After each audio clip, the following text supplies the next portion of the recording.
Well, hey, y'all, welcome back to the channel. Today, I am taking a reader question, and this question is something that I think that we can all benefit from talking about because it has to do with time management and scheduling, which is like kryptonite for us ADHDers. But I've learned a lot about why it's so hard for us, and I have a few insights that I think might help both our reader and you as well if this is something that you struggle with. So stick around because we are going to master the art of scheduling and following through on what it is we plan to do. Let's jump right in. Okay, let's start with her question. We'll call her Sandra Lee. Hi, Karen. I enjoy your site and podcast. Your tips have been immensely helpful. Oh, I'm glad. I do have something that I'm struggling with that might be something worth addressing in an episode or podcast.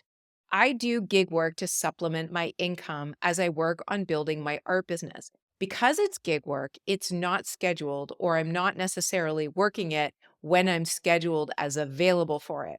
This has made scheduling, planning, plotting my day and week a struggle. It's just lists of things that I need to do and fit them in around doing grocery shops, which is my gig work. And I'm wondering how someone with that type of schedule or lack thereof can make it work and craft a better schedule. Thank you for this awesome question. I think there's a lot that we can dive into here, and it's going to be easy for me because I have a very similar schedule. So, first, I'll share with you what I do, and then I'll give you some pointers to think about as you consider your own situation. So, in my schedule, I have very intentionally designed Wednesdays and Thursdays to be coaching days, and Thursdays are typically just a half day. So I know that every Wednesday and every Thursday, all I'm doing for those days are showing up for my one on one clients. That means the rest of the week is entirely mine to show up and do whatever I want. And there's various different things that I do. So I create YouTube videos, I create a podcast, I do other forms of marketing in my business to bring in that inflow of both one on one clients and then also my programs and templates that I offer as well, which are all linked below, by the way. So I have a lot of autonomy in my schedule. And the reason I have designed Wednesdays and Thursdays to be my coaching days is that they're midweek. So that if at the beginning of the week I don't feel like doing much, or at the end of the week I don't feel like doing much, I have a lot more autonomy and wiggle room. Whereas right in the middle of the week, which is generally when my energy is at its strongest, is when I'm doing my most energy intensive work, which is the one on one coaching. So, with that in mind, I would ask you if you have full autonomy over when you do art and when you do your grocery runs, what days make the most sense for you? What days do you have the kind of energy you need to do the grocery runs? Like, if you're an extroverted person who loves being outside and running around and doing things, then that's probably a very energizing activity for you. If you are somebody who's more of a homebody or introverted and wants to just focus on your art, then you probably want to preserve the majority of your energy for that. So if you look at a week, on what days do you have the most appropriate energy for each of those tasks? And I would start there in terms of theming your week. And that brings me to my second point. For ADHDers, transitions can be somewhat challenging. It's not easy for us to go from running around in the morning to doing a little bit of art in the afternoon to doing more running around in the evening. So, my recommendation to you is to theme your days so that you're only doing one thing on one day. That's going to reduce the number of transitions that you're doing, and it's also going to preserve your energy and sanity. That means on the days where you're scheduled to do your art, you can focus entirely on that. And depending on what kind of art form you're doing, maybe it takes a couple of days in a row, in the sense that if you know you've scheduled 4 back to back days of doing art, then you can stay in that mode. You have a higher chance of staying in flow. You're staying more connected to the purpose of the project, and even your workflow in terms of the things that you have out and that you're doing are set up in a way that you can stop at the end of the day and pick up very easily at the beginning of the next day. So I'm thinking about some sort of a physical art for whatever reason, paintings coming to mind. But the same thing is true if you were a writer and you were writing a book. One of my clients is currently writing a book. And recently she shared with me that she would sometimes avoid her scheduled writing time if she wasn't quite remembering where she was in the story, or if she wasn't quite sure where it was going. So she started to think about how far into an act she would need to go before she was ready to stop. And before she would stop, she would breadcrumb where she is in that writing process so that the next day when she picked it up again, she would have that reminder on her page of where she left off and a few bullet points in terms of where her intentions were to go with the story. The reason why that's so important is that working memory is not something that we want to be relying on in our head. So we want to externalize all of our intentions when we're in flow in a work session and we're coming to the end point of our day. We definitely want to leave a few breadcrumbs so that it's easier for us to come back into that workflow the next day. So, with that in mind, when you're thinking about your schedule,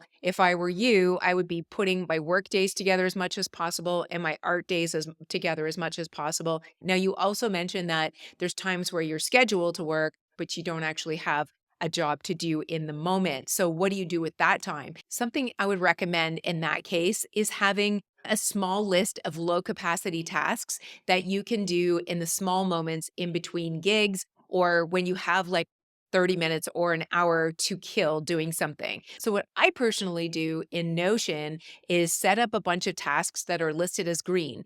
Green means that they don't take a lot of cognitive power to complete, so I don't really need to think about them. I also list out how much time I think that thing is going to take.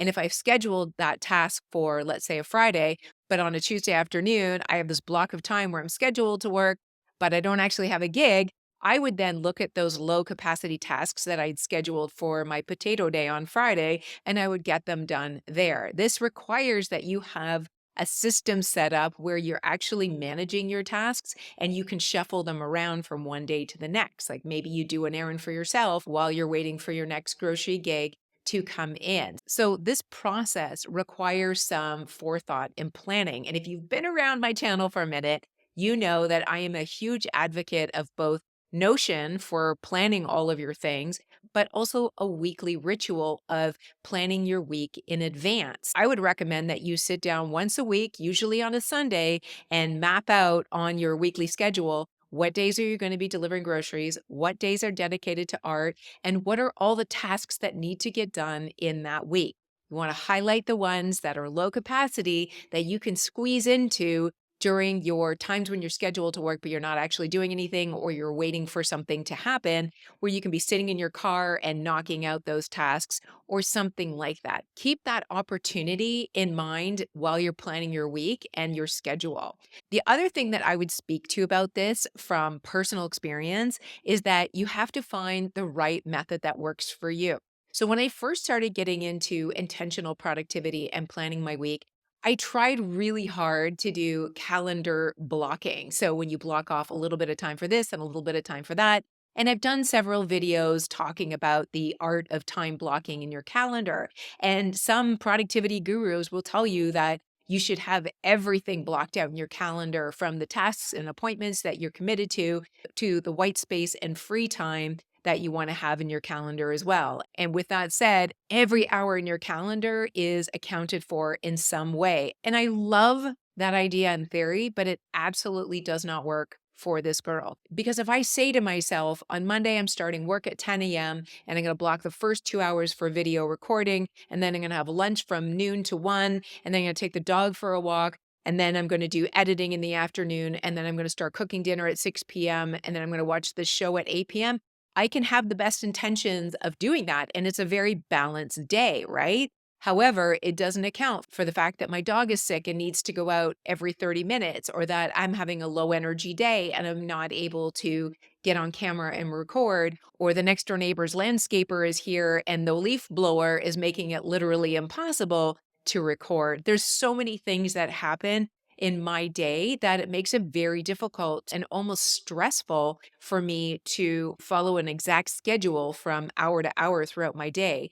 And when I try to do that, but it doesn't work because life happens, then I usually end up taking it as a personal failure. And what I've come to realize is that I have the blessing of time freedom in my schedule and in my calendar so that I can work on things when I want to work on them and I can preserve my coaching for the small piece of time. So, with that said, I know that I have specific tasks that need to get done every single week. And as long as I get them done, then I'm not going to stress out about them. And what I found works best for me is what I mentioned at the top of this video is just to theme my days.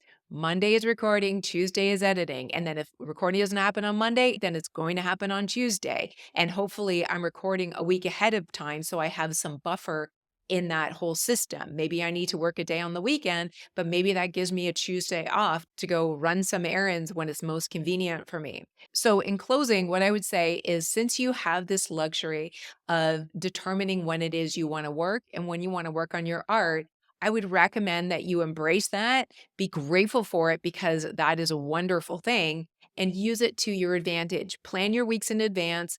Try to keep your transitions as little as possible and your workflow as uninterrupted as possible, and have those little low capacity tasks on hand that you can work on in those times when you know you might be working, but you haven't received a gig yet. So I hope that's helpful. If you have any questions about scheduling, whether it's in Notion or just in general, feel free to drop your comments below. I'd be happy to help you. And on that note, guys, thanks for watching, and I'll see you in the next video.